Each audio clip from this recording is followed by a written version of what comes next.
ബാഴ്സലോണയെ സംബന്ധിച്ച് വരുന്ന summer transfer വിൻഡോയിൽ ഒരു സെന്റർ ബാക്കിനെ സൈൻ ചെയ്യണം. ലെഫ്റ്റ് സൈഡിൽ കളിക്കുന്ന ലെഫ്റ്റ് സെന്റർ ബാക്ക് ആയിട്ട് ഒരു പ്ലെയറിനെ സൈൻ ചെയ്യണം. ബാഴ്സ ഇപ്പൊ 3 സെന്റർ ബാക്കിനെയാണ് ടാർഗറ്റ് ചെയ്ത് വെച്ചിട്ടുള്ളത്. ഇവരിൽ ആരെങ്കിലും ഒരാളെ കൊണ്ടുവരാൻ കഴിയുമെന്നാണ് ബാഴ്സ മാനേജ്മെന്റ് പ്രതീക്ഷിക്കുന്നത്. അപ്പോൾ ആരൊക്കെയാണ് ആ ഒരു 3 സെന്റർ ബാക്ക്? അതിലേക്ക് പോകുന്നതിന് മുമ്പ് 2 കാര്യങ്ങൾ എനിക്ക് പറയാനുണ്ട്. ഒന്നാമത്തേന്ന് വെച്ച് കഴിഞ്ഞാൽ നമ്മൾ കുറച്ച് ദിവസങ്ങളായിട്ട് ഇപ്പൊ 2-3 ദിവസങ്ങളായിട്ട് ഈ ട്രാൻസ്ഫർ അപ്ഡേറ്റ് കാര്യങ്ങളൊന്നും തരുന്നില്ല. അതിനുള്ള കാരണം ചാമ്പ്യൻസ് ലീഗ് ഉൾപ്പെടെ കുറച്ച് മാച്ചസ് ഉണ്ടായിരുന്നു. അപ്പോൾ അതിൽ കുറച്ച് ബിസി ആയത് പോയതുകൊണ്ട് തന്നെ ഇങ്ങനത്തെ വാർത്തകൾ, ഇങ്ങനത്തെ ന്യൂസുകളൊന്നും ഇടാൻ കഴിഞ്ഞിട്ടില്ല. അതാണ് ഒന്നാമത്തെ കാര്യം. അപ്പൊ ഇനിയുള്ള ദിവസങ്ങളിൽ അങ്ങനത്തെ വാർത്തകൾ നമ്മൾ തരുന്നതായിരിക്കും. രണ്ടാമത്തെ കാര്യം എന്ന് വെച്ച് കഴിഞ്ഞാൽ നിങ്ങളുടെ സപ്പോർട്ട് ഞാൻ പ്രതീക്ഷിക്കുന്നു. 500 സബ്സ്ക്രൈബിലേക്ക് തൊട്ടടുത്ത് നിൽക്കുകയാണ്. അപ്പോൾ നിങ്ങൾ സബ്സ്ക്രൈബ് ചെയ്ത് സപ്പോർട്ട് ചെയ്യുമെന്ന് വിചാരിക്കുന്നു. ചാനൽ കയറി ഒന്ന് നോക്കുക, ജസ്റ്റ് കയറി ഒന്ന് നോക്കുക. ഇഷ്ടപ്പെടുകയാണെങ്കിൽ ഒന്ന് സബ്സ്ക്രൈബ് ചെയ്ത് സപ്പോർട്ട് ചെയ്യുക. അപ്പോൾ നമുക്ക് വീഡിയോയിലേക്ക് കിടക്കാം. 3 താരങ്ങൾ, 3 സെന്റർ ബാക്കിനെയാണ് ഇപ്പോൾ ബാഴ്സലോണ ടാർഗറ്റ് ചെയ്തിരിക്കുന്നത്. നമുക്ക് എല്ലാവർക്കും അറിയാവുന്നതാണ് ബാഴ്സയുടെ ഒരു പ്രസിഡന്റ് ഇലക്ഷൻ നടക്കുകയാണ്. അപ്പോൾ ഇലക്ഷൻ കഴിയുന്ന സാഹചര്യത്തിലായിരിക്കും ഇതുപോലുള്ള ഒരു ക്ലിയർ കട്ടായിട്ടുള്ള വാർത്തകൾ വരാൻ സാധ്യതയുള്ളൂ. ഏതൊക്കെ താരങ്ങളെ സ്വന്തമാക്കുമെന്ന രീതിയിൽ, ആരാണ് പ്രസിഡന്റ് എന്ന് അറിയത്തില്ലല്ലോ. അപ്പൊ അങ്ങനത്തെ സാഹചര്യത്തിലൂടെയാണ് നിലവിൽ ബാഴ്സലോണ പൊയ്ക്കൊണ്ടിരിക്കുന്നത്. നമുക്ക് എല്ലാവർക്കും അറിയാം, കഴിഞ്ഞ സമ്മർ ട്രാൻസ്ഫർ വിൻഡോയിൽ ബാഴ്സയുടെ മാർട്ടിനസ് എന്ന ആ ഒരു സെന്റർ ബാക്ക് വളരെ മികച്ച രീതിയിൽ കഴിഞ്ഞ സീസണിൽ കളിച്ചിരുന്ന ഇൻകോ മാർട്ടിനസ് ബാഴ്സ വിട്ടുപോയി. ബാഴ്സ വിട്ട് അദ്ദേഹം അൽ നാസറിലേക്ക് പോയി, സൗദിയിലേക്ക്. അപ്പോൾ അദ്ദേഹത്തിന് പകരം ഒരു സെന്റർ ബാക്കിന് സൈൻ ചെയ്യാൻ പറ്റിയില്ല ബാഴ്സലോണ. പിന്നെ പല സെന്റർ ബാക്സിനെ മാറ്റി മാറ്റി ഉപയോഗിച്ചെങ്കിലും അത് ഒന്നും ക്ലിക്കായില്ല. ജെറാഡ് മാർട്ടിനാണ് കുറച്ചെങ്കിലും ഇപ്പോൾ ഒരു കുഴപ്പമില്ലാത്ത രീതിയിലേക്ക് പോകുന്നത്. ജെറാഡ് മാർട്ടിൻ ഒപ്പം പൗ കുബാർസി, 2 പേർക്കും പ്രായം കുറവാണ്. 2 പേരും യുവതാരങ്ങളാണ്, കൂടുതൽ എക്സ്പീരിയൻസ് ഉള്ള താരങ്ങളല്ല. അപ്പൊ അതുകൊണ്ട് തന്നെ ഒരു നല്ല സെന്റർ ബാക്ക് ഓപ്ഷൻ ബാഴ്സലോണയ്ക്ക് ആവശ്യമുണ്ട്. ബാഴ്സലോണ അങ്ങനെ ഒരു സെന്റർ ബാക്കിനെയാണ് ഇപ്പൊ നോക്കുന്നത്.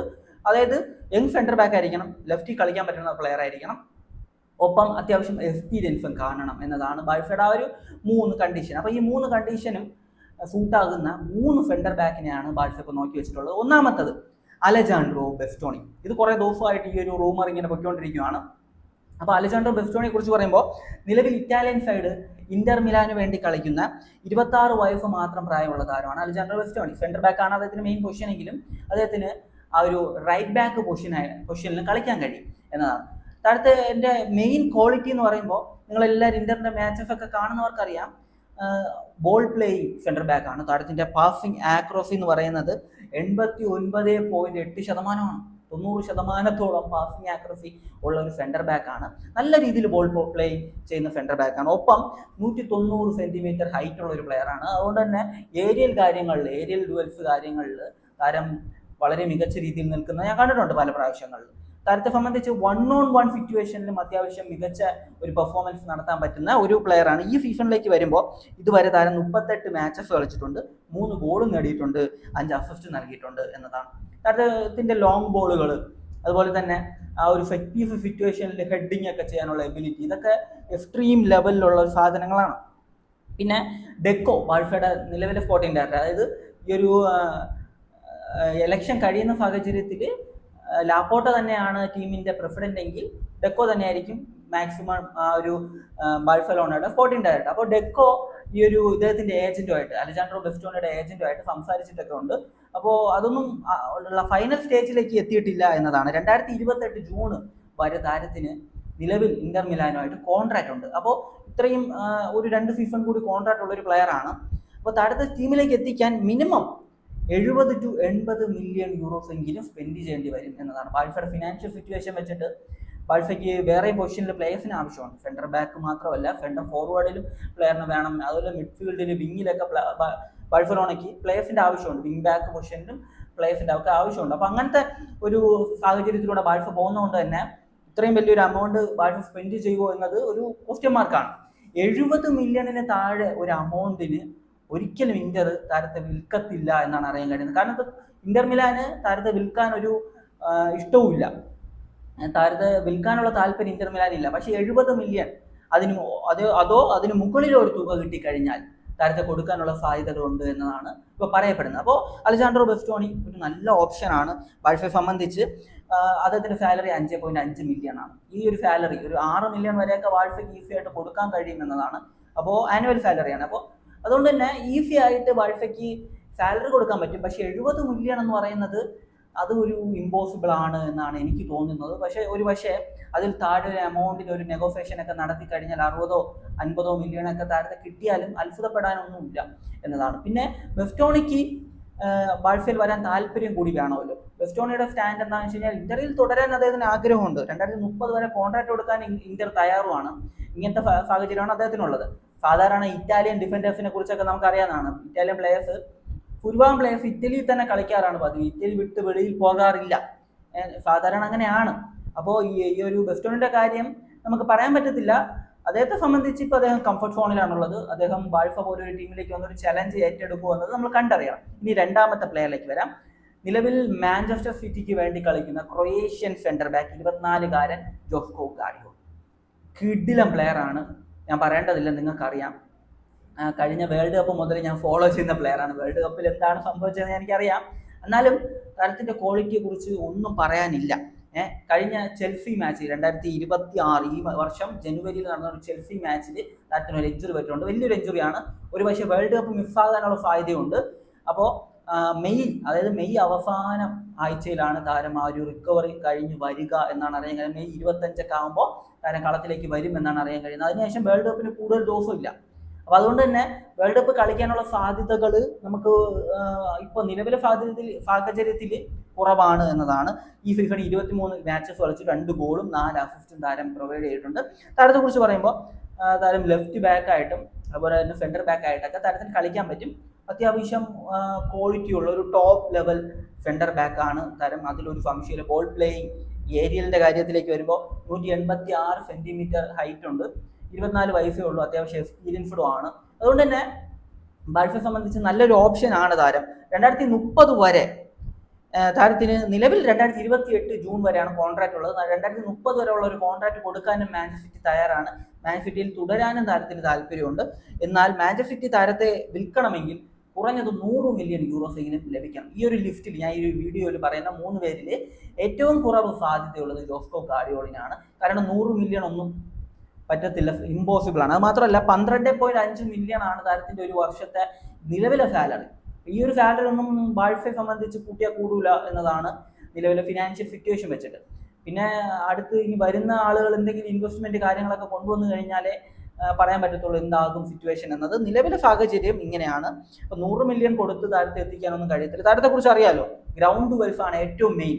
ഗ്രൗണ്ട് വെൽഫ് എന്ന് പറയുമ്പോൾ വേൾഡ് കപ്പിൽ ഗ്രൗണ്ട് വെല്ലാണ് എല്ലാം അടിച്ചു പോയത്. പക്ഷേ എന്നാൽ പോലും ഗ്രൗണ്ട് വെൽഫിൽ സാധനം അസാധ്യ ക്വാളിറ്റി ഉള്ള പ്ലെയറാണ്. ഗ്രൗണ്ട് വെൽഫ് ഒക്കെ ഈസി ആയിട്ട് താരത്തെ ബീറ്റ് ചെയ്ത് പോകാൻ പറ്റില്ല. അത്രയും ക്വാളിറ്റി ഉള്ള ഒരു പ്ലെയറിന് മാത്രമേ താരത്തെ ഈസി ആയിട്ട് ബീറ്റ് ചെയ്ത് പോകാൻ പറ്റത്തുള്ളൂ. അങ്ങനത്തെ ഒരു സിറ്റുവേഷൻ ആണ് താരത്തിന് ഗെയിമിലേക്ക് വരുമ്പോൾ. ബോൾ പ്ലേയിങ്, അസാധ്യ ബോൾ പ്ലേയിങ് ഉള്ള ഒരു പ്ലെയറാണ്. അറിയാലോ, മാൻ സിറ്റി പ്ലെയറിനെ എടുക്കണമെങ്കിൽ തന്നെ അവർക്ക് ബോൾ പ്ലേയിങ് ഉണ്ടെങ്കിൽ എടുക്കത്തുള്ളൂ. അപ്പോൾ അത്രയും ക്വാളിറ്റി ഉള്ള ഒരു പ്ലെയറാണ്. യങ് പ്ലെയർ ആണ്, 24 വയസ്സേ ഉള്ളൂ. അതുകൊണ്ട് തന്നെ ഫ്യൂച്ചറാണ്. ബാഴ്സയെ സംബന്ധിച്ച് 100 മില്യൺ പറ്റത്തില്ല. പക്ഷേ ഇമ്പോസിബിൾ എന്നൊന്നും പറയാൻ പറ്റത്തില്ല. ഫുട്ബോളിൽ എന്തും പോസിബിൾ ആണല്ലോ. ഫുട്ബോളിൻ്റെ അകത്തും വെളിയിൽ എന്തും പോസിബിൾ ആണ്. അപ്പോൾ അതുകൊണ്ട് തന്നെ ഇമ്പോസിബിൾ ഒന്നും അല്ല. എന്നാൽ പോലും 100 മില്യൺ ഭയങ്കര ഡിഫിക്കൽട്ടാണ്. എത്തിയാൻ പറ്റിയാൽ ഫിറ്റ് ആയിട്ടുള്ളൊരു ഓപ്ഷൻ തന്നെയാണ്. ഇനി നമുക്ക് മൂന്നാമത്തെ പ്ലെയറിലേക്ക് വരാം. മൂന്നാമത്തെ പ്ലെയർ നിലവിൽ കളിക്കുന്നത് പോർച്ചുഗീസ് ലീഗിലാണ്. താരം ഒരു പോർച്ചുഗീസ് ആണ്. ഈ ഒരു ലിസ്റ്റിൽ ബാഴ്സയ്ക്ക് സൈൻ ചെയ്യാൻ ഏറ്റവും കൂടുതൽ സാധ്യതയുള്ള താരമായിട്ട് എനിക്ക് തോന്നിയിട്ടുള്ളത് ഈ ഒരു പ്ലെയറാണ്. ഗോൺസാലോ ഇനാൻസിയോ ആണോ അതോ ഗോൺകാലോ ഇനാൻസിയോ ആണോ എന്നറിയാൻ വയ്യ. ഇംഗ്ലീഷിൽ നോക്കുമ്പോൾ ഗോൺസാലോ ഇനാൻസിയോ എന്നാണ് വരുന്നത്. അതേസമയം പോർച്ചുഗീസിൽ നോക്കുമ്പോൾ ഗോൺകാലോ ഇനാൻസിയോ എന്നാണ് വരുന്നത്. താരം ഒരു പോർച്ചുഗീസ് ആയതുകൊണ്ട് തന്നെ പോർച്ചുഗീസ് ഭാഷയിൽ തന്നെ ആയിരിക്കും താരത്തിന്റെ പേര് ഇട്ടിരിക്കുക. അപ്പോൾ ഗോൺകാലോ ഇനാൻസിയോ 24 വയസ്സാണ്. ഇപ്പോൾ നിലവിൽ സ്പോർട്ടിംഗ് CP എന്ന ടീമിന് വേണ്ടിയാണ് കളിക്കുന്നത്. ഈ സ്പോർട്ടിംഗ് CPയുടെ കഴിഞ്ഞ മാച്ച് കാണണമെന്നുണ്ടായിരുന്നു. പക്ഷെ എന്ത് ചെയ്യാം, അതേസമയം വേറെ വലിയ ടീമുകളുടെ മത്സരങ്ങളുണ്ടായിരുന്നു. അതായത് ചാമ്പ്യൻസ് ലീഗിലെ കാര്യമാണ്. ബോഡോയായിട്ട് 3-0 തോറ്റു. അപ്പോൾ ആ മാച്ച് കാണണമെന്നുണ്ടായിരുന്നു, പക്ഷെ കാണാൻ പറ്റിയില്ല. വേറെ മാച്ച് അതേ സമയം കൊണ്ട് വെച്ചിട്ടുണ്ടായിരുന്നു. അതുകൊണ്ട് ആ മാച്ച് കാണാൻ പറ്റിയില്ല. അപ്പോൾ താരത്തെ കുറിച്ച് പറയുമ്പോൾ 2030 വരെ സ്പോർട്ടിംഗ് ആയിട്ട് കോൺട്രാക്ട് ഉണ്ട്. 2030 ജൂൺ 30 വരെ താരത്തിന് സ്പോർട്ടിംഗുമായിട്ട് കോൺട്രാക്ട് ഉണ്ട്. നിലവിലെ റിലീസ് ക്ലോസ് എന്ന് പറയുന്നത് 60 മില്യൺ യൂറോസ് ആണ്. എന്നാൽ 40 അതിൽ താഴെയോ എമൗണ്ടിന് താരത്തെ സ്വന്തമാക്കാൻ പല ടീമുകൾക്ക് സാധിക്കും. നിലവിൽ ബാഴ്സലോണയ്ക്ക് പുറമെ ലിവർപൂളും മാഞ്ചസ്റ്റർ യുണൈറ്റഡും താരത്തിൽ ഇൻട്രസ്റ്റഡ് ആണ്. 2 ടീമിനും താരത്തെ താല്പര്യമുണ്ട് എന്നതാണ്. ഈ സീസണിൽ 36 മാച്ചസ്, 1 ഗോള് 3 അസിസ്റ്റ്. ഇതാണ് താരം നൽകിയിട്ടുള്ളത്. ലെഫ്റ്റ് ബാക്ക് ആയിട്ടും ലെഫ്റ്റ് സെൻറ്റർ ബാക്ക് ആയിട്ടും താരത്തിന് കളിക്കാൻ കഴിയും. 3158 മിനിറ്റ് ഈ സീസൺ ഇതുവരെ കളിച്ചു കഴിഞ്ഞു. അതായത് സ്ഥിരമായിട്ട് കളിക്കുന്നുണ്ട് താരം എന്നതാണ്. അത് മാത്രമല്ല എടുത്തു പറയേണ്ട വേറൊരു കാര്യം, 186 സെന്റിമീറ്റർ പൊക്കമുണ്ട്. കൺസിസ്റ്റൻസി ആണ് താരത്തിന്. അത്യാവശ്യം ബോൾ പ്ലേയിങ് ആയിട്ടുള്ള ഒരു പ്ലെയർ തന്നെയാണ്.